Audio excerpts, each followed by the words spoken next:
Hello friends, ഞാൻ ഷീബ ടെസി. എൻ്റെ പുതിയൊരു വീഡിയോയിലേക്ക് എല്ലാവർക്കും സ്വാഗതം. സദ്യ വിളമ്പുമ്പോൾ ഇലയുടെ ഒരറ്റത്താണ് ഈ പുള്ളിയുടെ സ്ഥാനം. എന്നാൽ സദ്യയിലെ കേമൻ ഇവനാണ് എന്ന് ഞാൻ പറഞ്ഞാൽ ആർക്കെങ്കിലും എതിരഭിപ്രായം ഉണ്ടെങ്കിൽ കമൻറ്റ് ബോക്സിൽ അറിയിക്കണേ. ഇന്ന് ഞാൻ ആ രുചികരമായിട്ടുള്ള പുളിയിഞ്ചിയുടെ റെസിപ്പിയാണ് നിങ്ങൾക്ക് വേണ്ടി ഷെയർ ചെയ്യുന്നത്. അയ്യോ, ഒരു കാര്യം മറന്നല്ലോ. ഞാൻ മറന്നാലും നിങ്ങൾ മറക്കില്ല എന്ന് എനിക്കറിയാം. ലൈക്ക് ചെയ്യാനും ഷെയർ ചെയ്യാനും മറന്നു പോകരുതേ. എന്നാൽ പിന്നെ റെസിപ്പിയിലേക്ക് പോയാലോ. പുളിയിഞ്ചി തയ്യാറാക്കാനായിട്ട് ഇഞ്ചിയുടെ തൊലിയെല്ലാം കളഞ്ഞ് കഴുകി വൃത്തിയാക്കി ഞാനിവിടെ കൊണ്ടുവന്നിട്ടുണ്ട്. ഇനി അതിൻ്റെ മുകളിലുള്ള വെള്ളത്തിൻ്റെ ആ അംശം കൂടെ നമുക്ക് ഒന്ന് കോട്ടൺ തുണി വെച്ചൊന്ന് തുടച്ചെടുത്ത് കളയണം. കാരണം ഇത് എണ്ണയിലേക്ക് ഇടുമ്പോൾ പൊട്ടിത്തെറിക്കാൻ പാടില്ല. അപ്പോൾ വെള്ളമെല്ലാം തുടച്ചെടുത്ത ശേഷം നമുക്ക് ഇഞ്ചി ഇതുപോലെ ഒരേ നീളത്തിലും കനത്തിലും ഇതുപോലെ നമുക്ക് അരിഞ്ഞെടുക്കണം. ചെറിയ കഷ്ണങ്ങളായിട്ട് വേണം ഇഞ്ചി അരിഞ്ഞെടുക്കാൻ. ഞാനിപ്പോൾ ഇവിടെ അരിഞ്ഞെടുത്ത് അളന്ന് നോക്കിയപ്പോൾ 240 ml കപ്പിൽ 1 കപ്പ് ഇഞ്ചിയാണ് ഞാനിവിടെ അരിഞ്ഞെടുത്തിട്ടുള്ളത്. ഇനി ഇതിൻ്റെ കൂടെ ഞാൻ 2 പച്ചമുളക് എടുത്തിട്ടുണ്ട്. അതുപോലെ ഫ്രഷ് ആയിട്ടുള്ള കറിവേപ്പിലയും കൂടെ എടുത്തിട്ടുണ്ട്. ഒരു ചെറുനാരങ്ങയുടെ വലുപ്പത്തിലുള്ള പുളി ഞാനിവിടെ 1 കപ്പ് ചൂടുവെള്ളത്തിലാണ് ഇത് കുതിർക്കാനായിട്ട് വെച്ചിട്ടുള്ളത്. ഇനി നമുക്ക് കടായി ചൂടാക്കാം. അതിലേക്ക് ആവശ്യത്തിനുള്ള എണ്ണ ഒഴിച്ചു കൊടുത്ത ശേഷം നമ്മൾ അരിഞ്ഞു വെച്ചിട്ടുള്ള ഇഞ്ചി നമുക്ക് വറുത്ത് കോരി എടുക്കണം. ഇഞ്ചി വറുക്കുമ്പോൾ വളരെയധികം ശ്രദ്ധിക്കണം. ഹൈ ഫ്ലെയിമിൽ വെക്കാൻ പാടില്ല. ഒരു മീഡിയത്തിൽ വെച്ച് കൊടുത്ത ശേഷം ഇളക്കിക്കൊണ്ട് വേണം ഈ ഇഞ്ചി ഫ്രൈ ചെയ്തെടുക്കാൻ.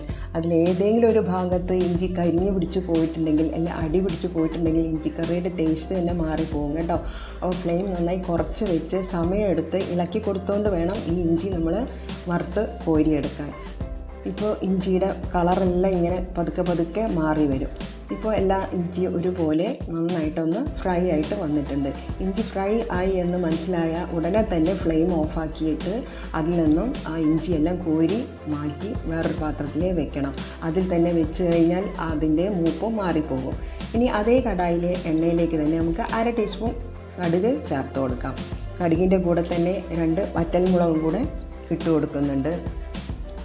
ഇനി ഇതൊന്ന് പൊട്ടി വരുമ്പോൾ അതിലേക്ക് കുറച്ച് കറിവേപ്പിലയാണ് ചേർത്ത് കൊടുക്കുന്നത്. ഇനി ഇത് നന്നായിട്ടൊന്ന് വഴന്ന് വരുമ്പോൾ ഇതിലേക്ക് നമ്മൾ മാറ്റി വെച്ചില്ല ആ പച്ചമുളക് പൊടിയായിട്ട് അരിഞ്ഞെടുക്കണം. വളരെ ചെറുതായിട്ട് അരിഞ്ഞെടുത്തിട്ട് വേണം ഇതിൻ്റെ കൂടെ തന്നെ പച്ചമുളകും കൂടി ഇട്ട് നമുക്ക് അതുകൂടെ വഴറ്റിയെടുക്കാം. ഈ കറിവേപ്പിലയും ഈ പച്ചമുളകും വറ്റൽമുളകും എല്ലാം നന്നായിട്ടൊന്ന് ഫ്രൈ ആയിട്ട് വരണം. അതിൻ്റെ പച്ച ചുവയെല്ലാം മാറി നന്നായി ഫ്രൈ ആയിട്ട് വരണം. കാരണം ഈ പുളിയിഞ്ചി നമുക്ക് ഏകദേശം 2-3 ആഴ്ചയോളം പുറത്ത് തന്നെ നമുക്ക് സൂക്ഷിച്ച് വെക്കാൻ സാധിക്കും. അതുകൊണ്ടാണ് പച്ചമുളകും കറിവേപ്പിലയും നന്നായിട്ട് ഫ്രൈ ആയിട്ട് വരണമെന്ന് പറയുന്നത്. അപ്പോൾ ഇനി നമുക്ക് ഇതിലേക്ക് പൊടികൾ ചേർത്ത് കൊടുക്കാം. പൊടികളായിട്ട് ഞാനിവിടെ മഞ്ഞൾപ്പൊടിയാണ് ചേർത്ത് കൊടുക്കുന്നത്. 1/2 ടീസ്പൂൺ മഞ്ഞൾപ്പൊടി ഇവിടെ ചേർത്ത് കൊടുത്തിട്ടുണ്ട്. ഇനി ഇതിൻ്റെ കൂടെ കുറച്ച്, അതായത് 1/2 ടീസ്പൂൺ കാശ്മീരി മുളക് പൊടിയും കൂടെ ചേർത്ത് കൊടുത്ത് നന്നായിട്ടൊന്ന് മൂപ്പിച്ചെടുക്കണം. ഫ്ലെയിം താഴ്ത്തി വയ്ക്കാൻ മറന്നു പോകരുത് പൊടികൾ മൂപ്പിക്കുമ്പോൾ. ഇനി ഇതിലേക്ക് നമുക്ക് കായപ്പൊടി ചേർത്ത് കൊടുക്കുന്നുണ്ട്.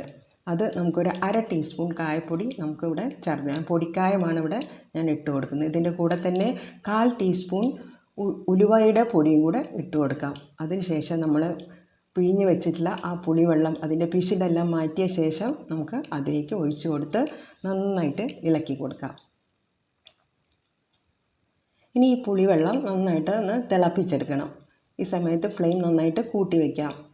പുളിവെള്ളം എല്ലാം ഇവിടെ നന്നായി തിളച്ച് വരുമ്പോൾ നമ്മൾ ആ ഫ്രൈ ചെയ്തിട്ടുള്ള ഇഞ്ചി മിക്സിയുടെ ജാറിലിട്ട് ഇതുപോലെ ഒന്ന് ക്രഷ് ചെയ്തെടുക്കണം. വല്ലാതെ നൈസ് പൊടിയാകരുത്. അല്പം തരിയോടുകൂടി ക്രഷ് ചെയ്തെടുത്തിട്ട് നമുക്ക് ഈ തിളയ്ക്കുന്ന പുളിവെള്ളത്തിലേക്ക് ഇട്ട് കൊടുത്ത് ഉടനെ തന്നെ നന്നായിട്ട് ഇളക്കി യോജിപ്പിച്ചെടുക്കാം. ഇനി ആ മിക്സിയുടെ ജാറ് കൂടെ കഴുകി അല്പം വെള്ളം കൂടെ ഞാൻ ഇതിലേക്ക് ഒഴിച്ചു കൊടുക്കുന്നുണ്ട്. ഇനി ആവശ്യത്തിനുള്ള ഉപ്പ് കൂടെ ഈ സമയത്ത് നമുക്ക് ചേർത്ത് കൊടുത്ത് ഇത് നമുക്ക് നന്നായിട്ട് ഇളക്കി കൊടുത്തോണ്ടേ ഇരിക്കാം. ഫ്ലെയിം വല്ലാതെ കൂട്ടി വയ്ക്കരുത്. പെട്ടെന്ന് തന്നെ തിളച്ച് കിട്ടും. പക്ഷേ ഇത് മീഡിയം ഫ്ലെയിമിൽ നമ്മൾ കുറുക്കിയാണ് എടുക്കുന്നത്.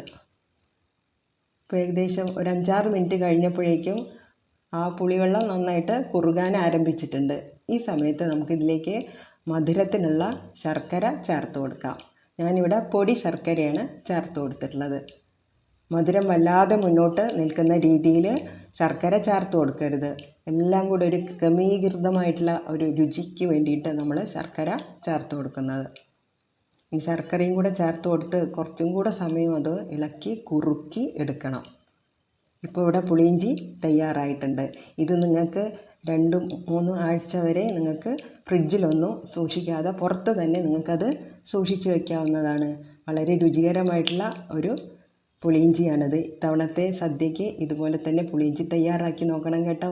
അപ്പോൾ എല്ലാവർക്കും ഓണാശംസകൾ അറിയിക്കുന്നു. Thank you for watching.